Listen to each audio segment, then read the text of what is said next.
What if you were the lone voice of truth in a city determined to destroy itself?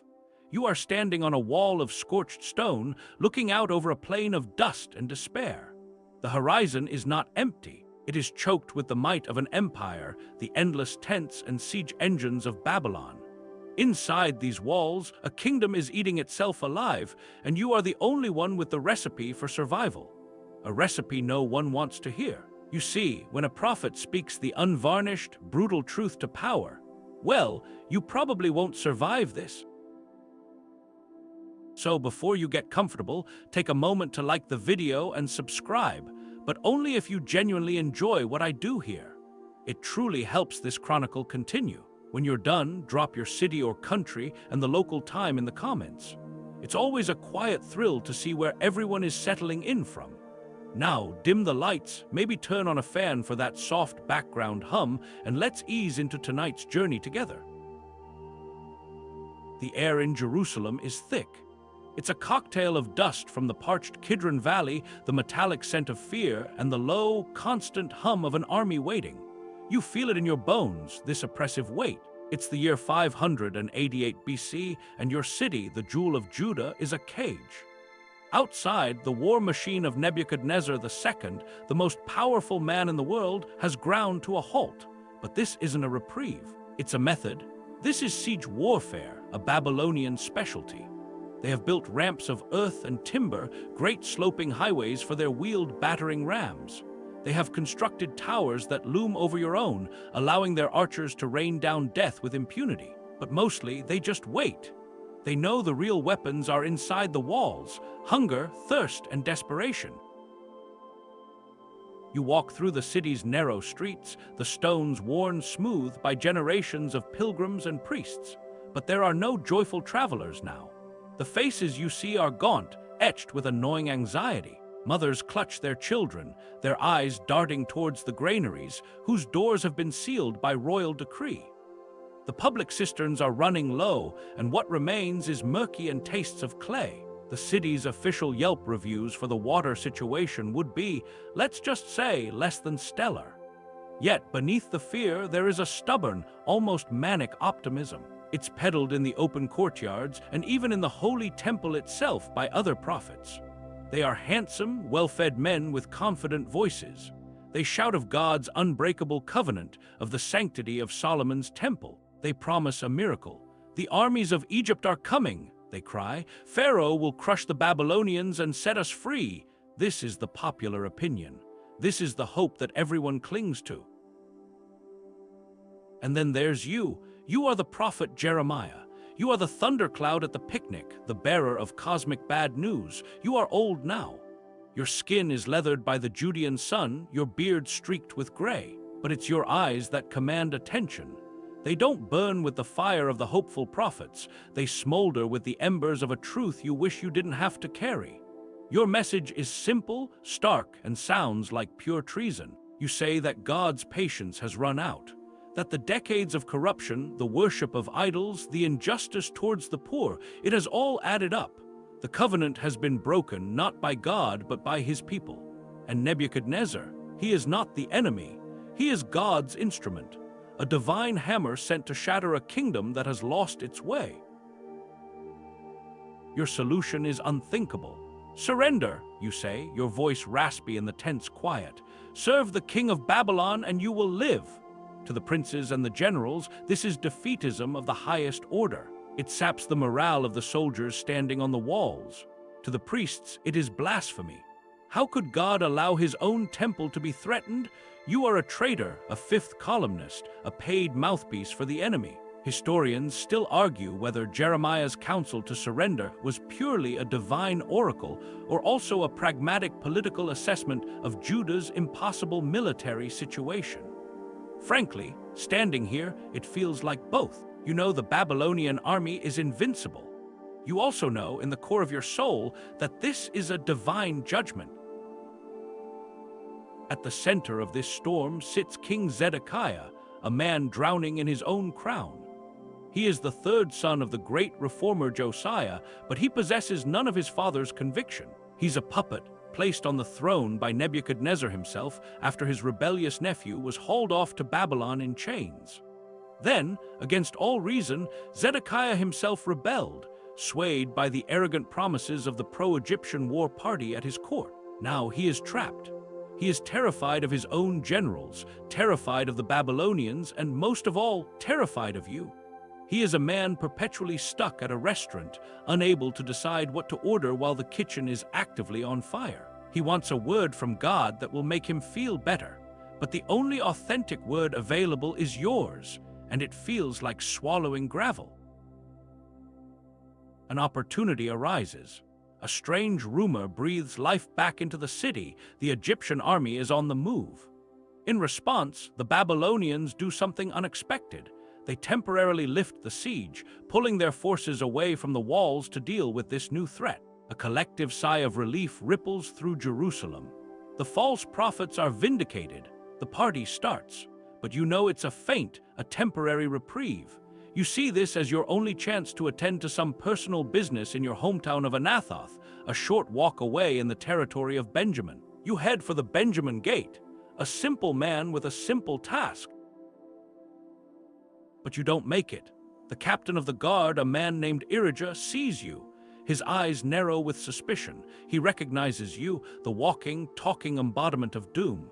You are deserting to the Babylonians, he snarls, grabbing your arm. It's the perfect excuse. The accusation they've all been longing to make official. You deny it, of course, but your words are useless. The truth is irrelevant. The princes of Judah, the king's inner circle, are delighted. They have their traitor. They unleash their pent-up frustration and fear upon you. They have you beaten, the leather straps of the whip raising bloody welts on your back. They don't throw you in a standard prison. Instead, they take you to the house of a man named Jonathan, the royal secretary. His home has been converted into a makeshift jail. They lower you into a subterranean chamber, likely a vaulted cellar or a dried-out cistern beneath the house. This isn't a cell, it's a hole. There's no light, no proper ventilation, just damp, musty air and the chilling quiet of being buried alive. No one is filing a complaint with the prisoners' union on your behalf. There is no union. There is only you, the darkness, and the echoing truth that got you here. This is your reward for decades of faithfulness, a dark, forgotten pit, while the city you tried to save throws a party for a phantom deliverance. The darkness in the house of Jonathan, the secretary, is a living thing. It is absolute. You can't tell day from night, an hour from a minute. Time dissolves into a single, long moment of damp chill and silence. Your back aches from the beating, and the air is stale with the smell of mildew and your own despair. You are alone with your prophecies, which must feel like cold, heavy stones in your gut. Above you, you can hear the faint, muffled sounds of the city's brief, foolish celebration. The party for a deliverance that was never real.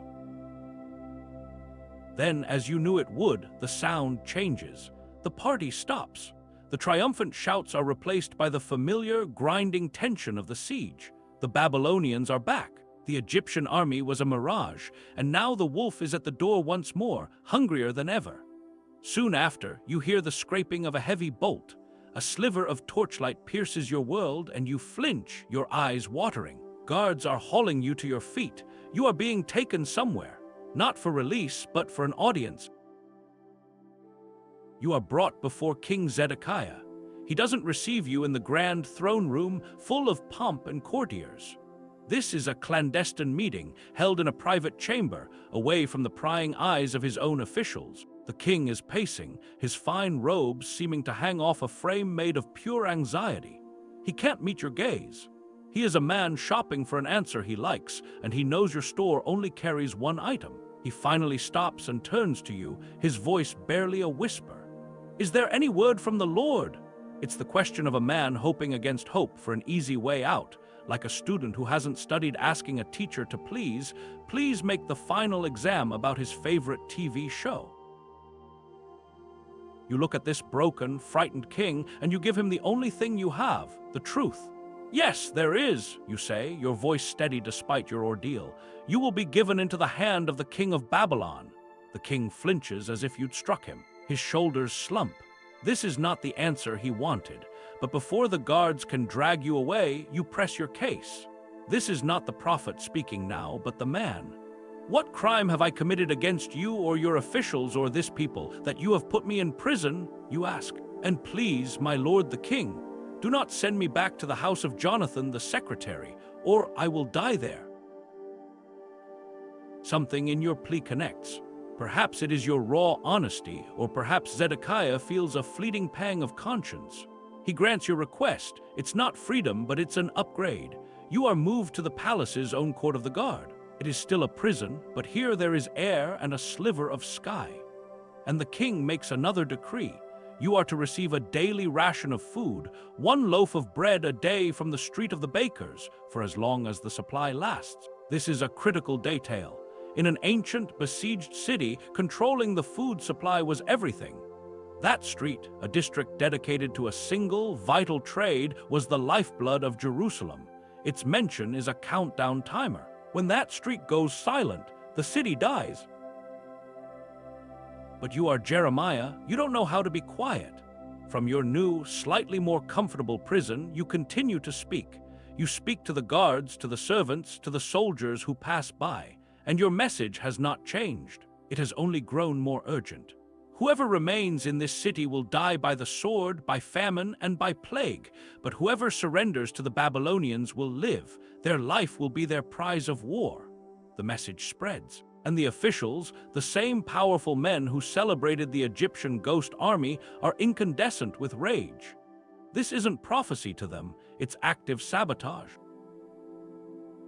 Shephatiah, Gedaliah, Jukal, and Pashur, the names of the city's 4 most influential princes, storm into the king's presence.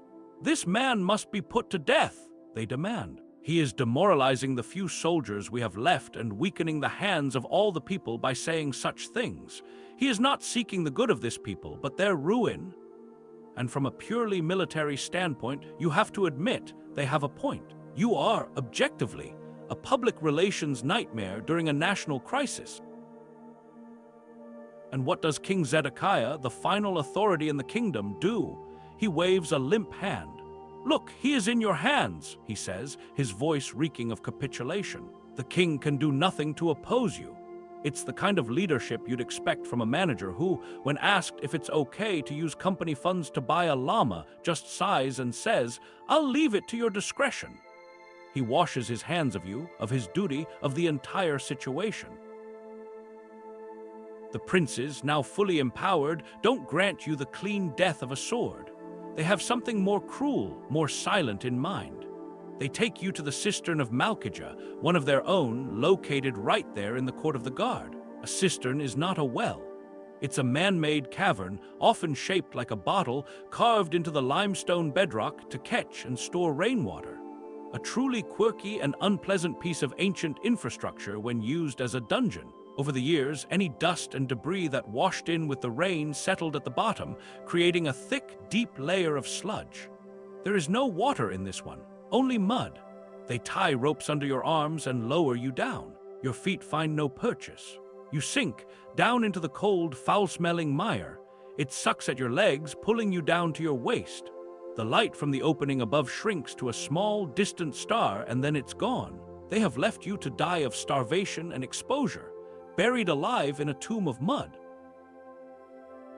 Here, in the filth and the silence, hope seems like a distant memory, but it finds you in the form of the most unlikely of saviors, a man named Ebed-Melech. He is a Cushite, an Ethiopian, and a eunuch in the royal court. Scholars sometimes debate the exact status of Ebed-Melech.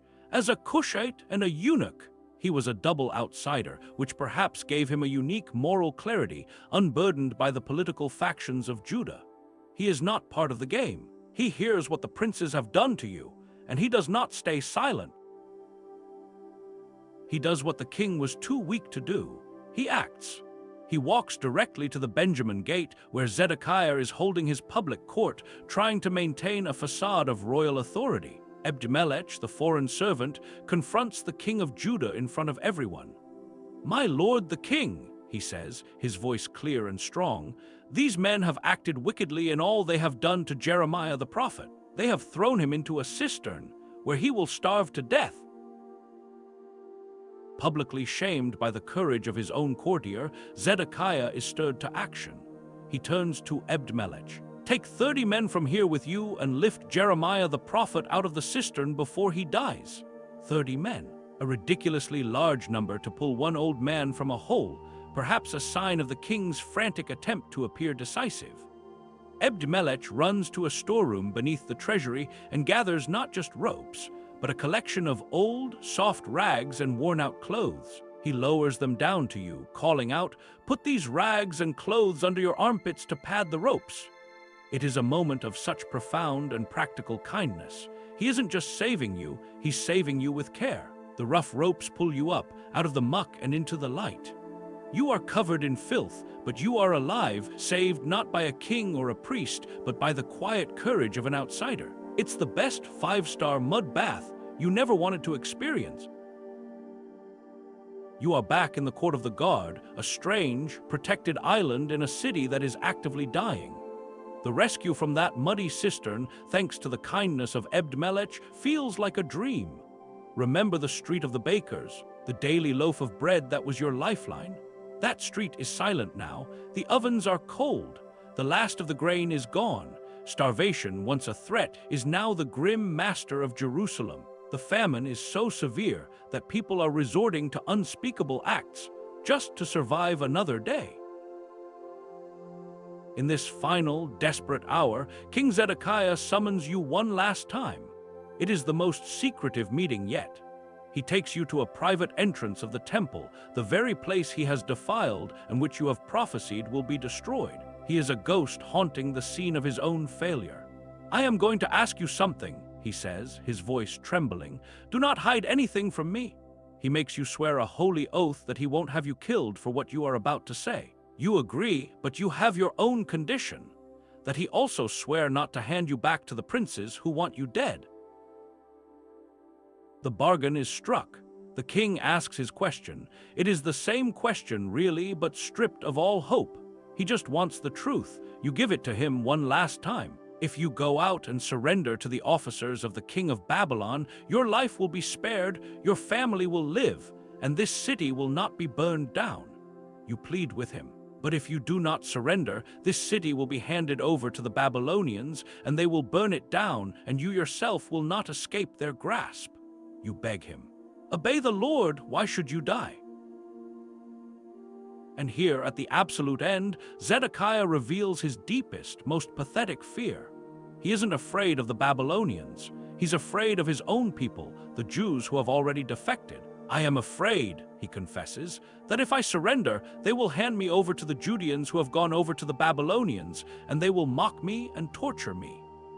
He is the king of a nation on the brink of annihilation, and his primary concern is getting dunked on by his political rivals. It's the ancient world's equivalent of causing a global thermonuclear war, but being mostly worried about the mean comments you'll get on social media afterward. You assure him it won't happen, but it's no use. His fear of humiliation is greater than his will to survive. He is paralyzed. The end doesn't arrive with a diplomat or a treaty. It arrives with the splintering of stone and the roar of foreign voices. On the 9th day of the 4th month, after a brutal siege lasting a year and a half, the Babylonians breached the city's northern wall. This date, the 9th of Tammuz, would be remembered forever as a day of fasting and grief, a historical wound confirmed by the stone tablets of the Babylonian Chronicle itself. In the dead of night, the city's defenses collapse. Shouts of Chaldean soldiers echo through streets that were, moments before, silent with hunger. From the court of the guard, you can only listen as the sounds of the city's fall wash over you. The fighting is brief and one-sided. Soon, you hear the heavy, confident footsteps of the victors, the great Babylonian commanders, Nergal-Sharezer, Samgar-Nebo, Sarsekim the chief officer, enter the city and take their seats in the middle gate. It is the ultimate sign of dominance, like a visiting team setting up their locker room on the 50-yard line of the home team's field. The city is theirs. Under the cover of this chaos, King Zedekiah and his small band of remaining soldiers make a final, desperate run for it. They slip out a southern gate near the king's gardens and flee towards the Jordan Valley. But they are spotted. The Chaldean army pursues them and overtakes them on the plains of Jericho. As soon as the fighting starts, Zedekiah's army abandons him completely. He is captured and dragged north to Nebuchadnezzar's military headquarters in a town called Riblah, a place that served as a grim administrative hub for conquered territories. It was a place for processing paperwork and passing judgment, and the judgment for Zedekiah is swift and terrible. They bring him before Nebuchadnezzar. The puppet king faces his furious master. The sentence is pronounced. First, Zedekiah is forced to watch as his own sons are executed before him. Then, with the last image burned into his mind being the murder of his children, his own eyes are put out. Blinded, broken, and bound in bronze fetters, he is taken away to Babylon, where he will die in a dungeon. It is a horrifying, complete fulfillment of the prophecy you delivered. It is the worst, take your kids to work day in human history. A month later, the final phase begins. Nebuzaradan, the captain of the Imperial Guard, the chief executioner, arrives to finish the job. He is not a soldier, he is a demolition man. His task is to wipe Jerusalem off the map as a center of rebellion. Under his command, the soldiers burn everything: the royal palace, the mansions of the officials who threw you in the pit, and then, the ultimate horror, they set fire to the Temple of Solomon. The house of God, the heart of a nation for 400 years, the place where you once stood with Zedekiah, is consumed in a pillar of fire and smoke. The smoke, thick and black, drifts over the walls of your prison, a final, choking confirmation of everything you ever said. In the midst of this state-sponsored apocalypse, something remarkable happens. Nebuzaradan asks for you, by name. King Nebuchadnezzar himself had given orders concerning you. Historians and theologians still debate the king's motives. Was it a political reward for your seemingly pro-Babylonian message? Or was it a pagan king's grudging respect for a prophet whose every word had proven terrifyingly true? Whatever the reason, you are brought out of the court of the guard and find yourself standing before the Babylonian commander. He is the conqueror, the destroyer, surrounded by his armed soldiers, and he looks at you, the prophet in rags, and gives you a choice. If you would like to come with me to Babylon, come, he says, his voice surprisingly gentle. I will look after you, but if you do not want to, then don't. He offers you a life of comfort, of safety, of royal patronage in the heart of the empire. Or, he says, you can stay here in the smoldering ruins of your home and live among the impoverished remnant the Babylonians are leaving behind.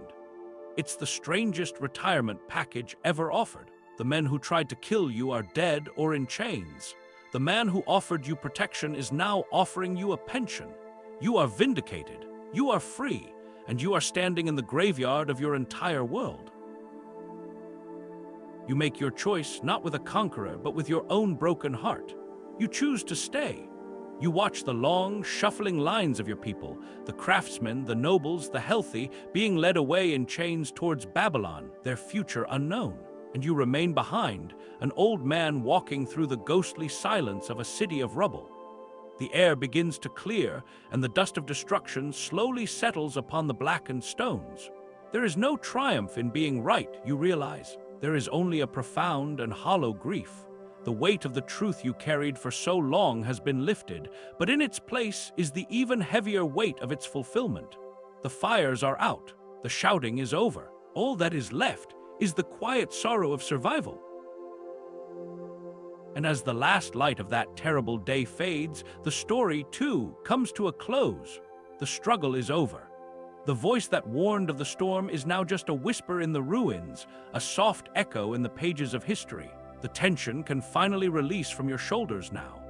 The smoke has cleared, the noise has faded, and all that remains is the deep, deep quiet that follows the end of a long and difficult tale. Let the images soften, blurring at the edges as you allow your own mind to drift away from the ancient dust and the sorrowful king. Let the quiet of this room be your sanctuary, a peaceful harbor far from any storm. There is nothing left to witness, nothing left to fear. It is all over. The story is done, and now it is